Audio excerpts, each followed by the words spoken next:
This is Jeff Timberell, Director of the Southwest Florida Real Estate Investment Association.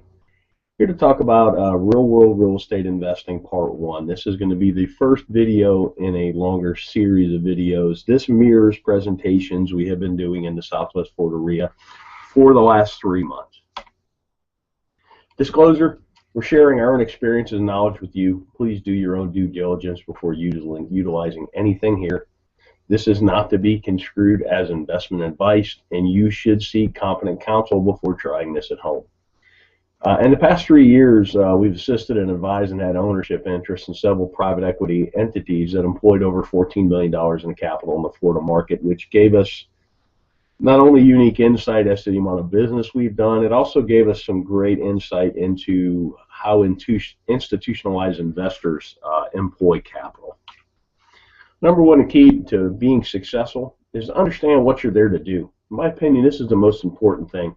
There's so many people running around the world. There's a lot of people wanting to run around and try and do real estate investing.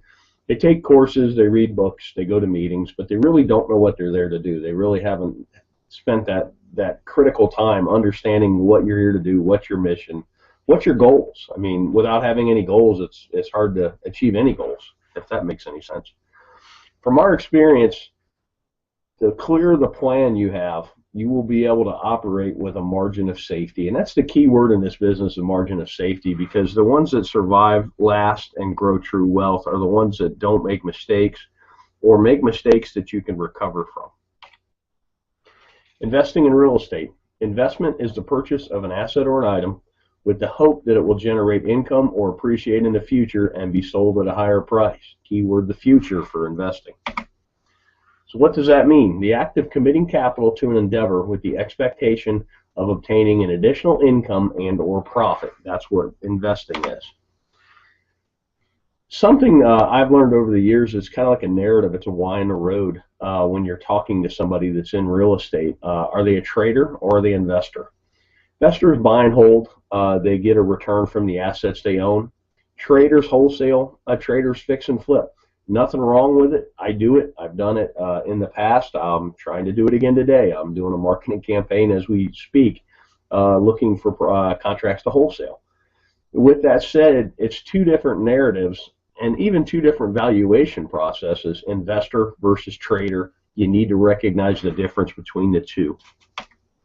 Basic questions for an investor. How much capital are you employing? What's your desired rate of return? When are you going to need this capital back?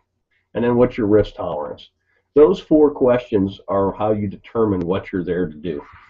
Then we'll talk about capital. There's an opportunity cost of capital, and particularly when you're raising capital, which I've been part of some private equity raises, you really need to understand what other opportunities are out there for investors, because generally why would you buy a piece of real estate that pays you 2% a year with all the headaches associated with that, when if you could at the same time own a CD at 5 with none of the headaches. Give you a chart on 10-year T-bills, talk about opportunity cost. You can really see the recession, the Lehman Brothers crash really killed yields, but it's killed yields no matter what. I mean, pretty much at the time I'm talking about this, yields for a 10-year T-bill are bouncing between 2.6 and 2.8%. That's a terrible yield, particularly with the amount of money they're printing. Then you go back 10 years, and this is why investment real estate has become so popular, because it's one of the few places you can get a yield. Here's CD rates from 1984 on, and if you notice, about early 2000s, everybody got excited about real estate, and that's because the CD rates of return just continued to go down.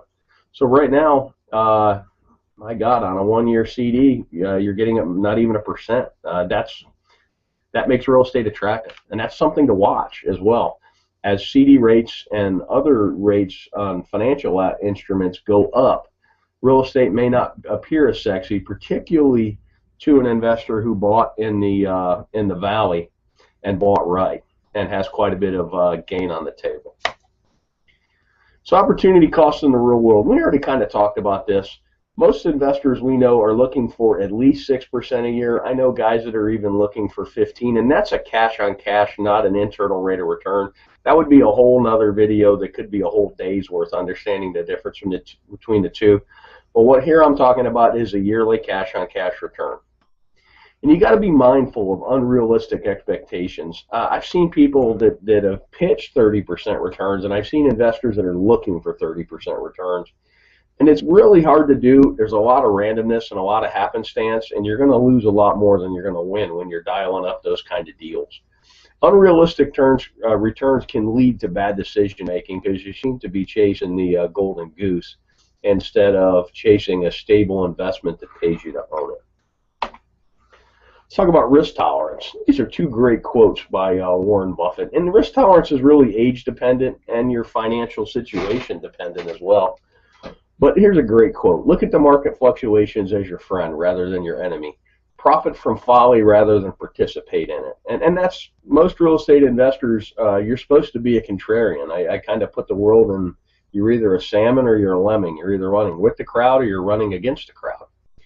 And here's another great one. The main danger is that the timid or beginning investor will enter the market at a time of extreme exuberance and then become disillusioned when the paper losses occur. The key is to not panic and do math-based risk assessments and then math-based evaluations and then sit down and decide what you're doing. You could have bought a home in Cape Coral, Florida at the height of the market at 320 and paid cash, held it all the way through the crash, and still got a better rate of return than CDs, and it's a terrible investment because your basis is so high. Or if you trade it out, you would literally be losing money. But it's sad but you actually would have outperformed the CD, and that's kind of a interesting thing. We did some case studies of people that had bought at the top and had they held and if they had mortgages, and I think that video is on our YouTube channel as well. Thanks for watching. You can always check out our website at swflreia.com. There should be a link at the bottom of this video. If you're on our website, put yourself on our mailing list. We send out a lot of foreclosure information. We send out our meeting notices, and we also from time to time send out information like this. I hope this information is useful to you, and make it a great day.